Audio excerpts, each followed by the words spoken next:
Bucket. Oh wait, go away. Oh wait, there it is. Ready, set.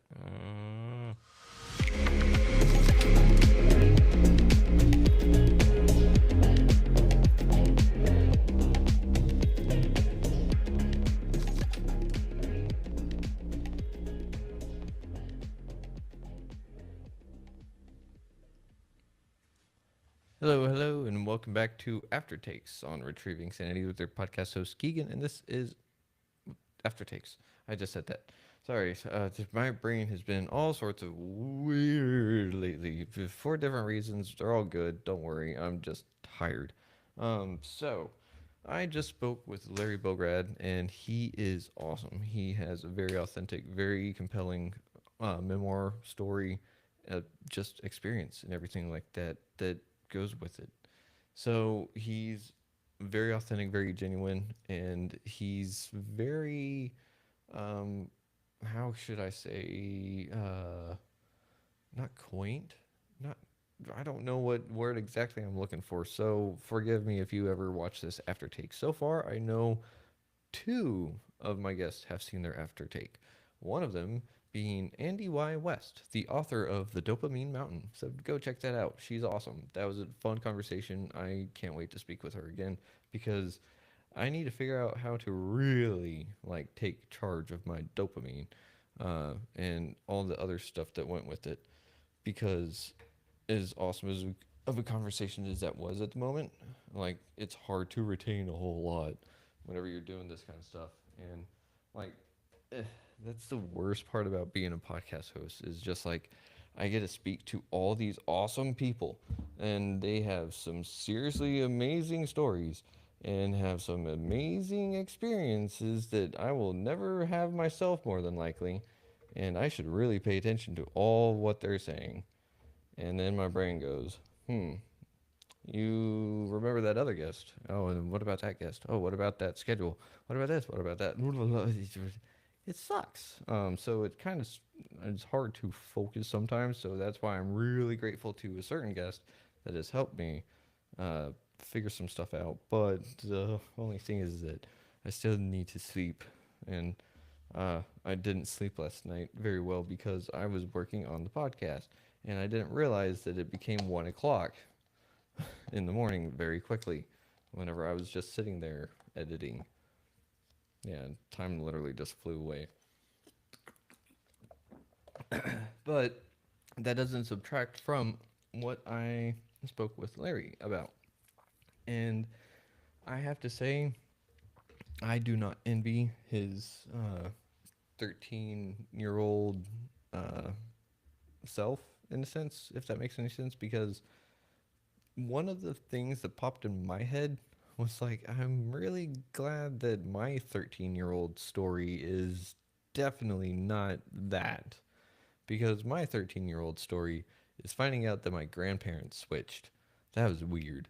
I'm still not sure how to feel about that. And if you have to ask, just send me an email or something. I'm my own uncle or cousin or something of some weird sorts by marriage.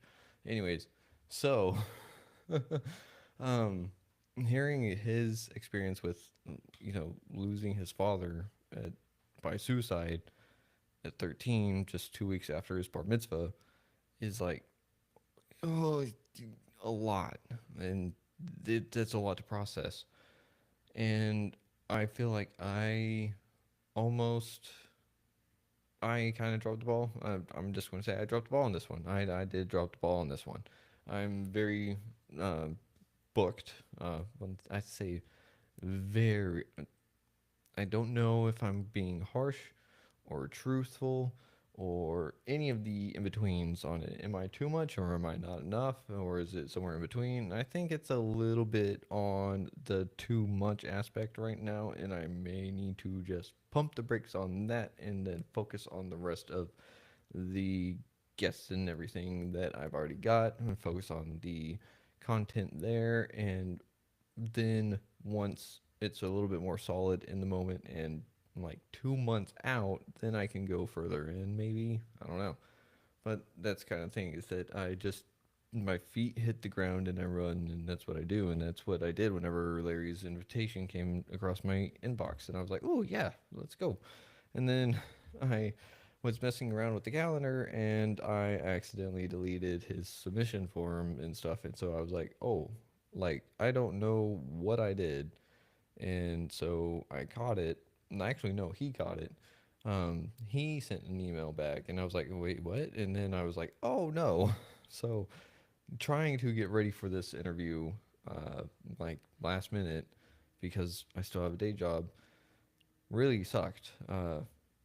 Mostly for the sheer fact that I feel like I let him down, and he has an amazing story to tell because he has overcome a whole lot from a younger age, and it's something that I'm very grateful I've not had to deal with or experience in that manner.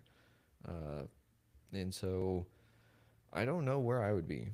Kind of like how he was saying he didn't know where he'd be if it happened earlier. I don't know because I'm going to lose my father unless I die first, which, I mean, let's be real, it was totally plausible.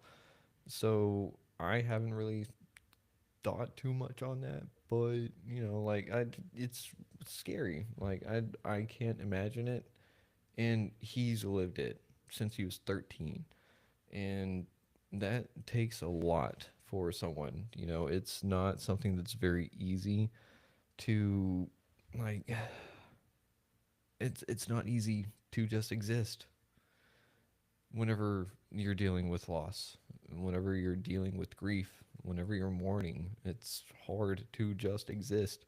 And then to be able to rebuild yourself, come up with your new identity and personality and stuff like that, it really is difficult. So he was able to do that and do it well. And even though he took like 3, 4 decades on a memoir, it's still something. And I can't say that. That is awesome. And he has a whole bunch of screenwrites and plays and stuff that he's gotten out into the world. That is freaking cool. And that is one of the things I wanted to ask him is how much of that pain went into the creative process, because I did ask him. I did say that I found it interesting that out of his siblings and stuff, he was the one that went into therapy, and he's the creative type. And then the other ones didn't go into therapy, but they're, I think he said, a therapist and something else now that are along the same lines of like being healers. And so it's kind of funny that he experienced the healing aspect from therapy and stuff at 13, and then now I don't know if he recognizes that he's kind of flipped the script. He's not necessarily a therapist per se, but he is in his own way, and that's through that creative outlet. And I don't know, that's something that I kind of wanted to ask him about. I think I tried to, and he didn't understand it, or I just flubbed it up so much that could have been it too. Because sometimes one of the things that I have really just recently figured out about me and talking and podcasting lately is that, yes, I do try to speak a little bit faster because I'm trying to keep people's attention, but two, my breathing has gotten to the point where, like, I was so tired of editing out my breaths that I just decided to not breathe while I podcast, and it sucks. It's a habit I'm trying to break. And I think if I give myself the permission to breathe and take a second or two, it would help combobulate my brain, juices, and matter to the point to where I can have better conversations, more lucid thoughts, and just overall better banter, all that stuff. But it is also difficult whenever I, I don't know.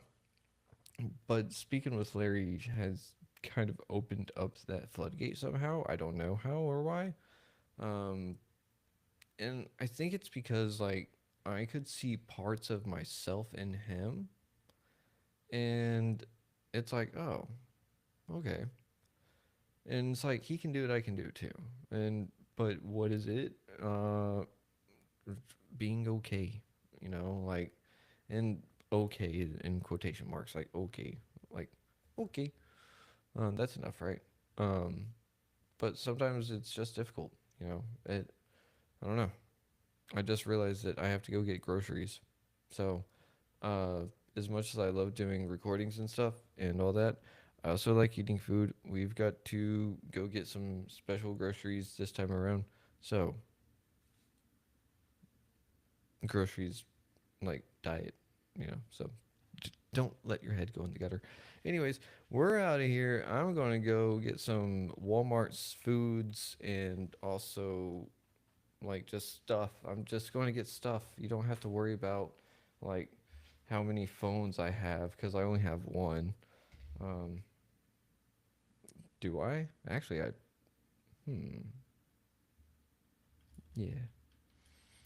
Verizon doesn't own it anymore because I paid it off. That's what I was trying to say is that do I technically own it if I owe like have a payment left? And I was like, oh wait, no, I got it paid off. So we're good. Anyways, with that being said, we're out of here. Love you. Bye.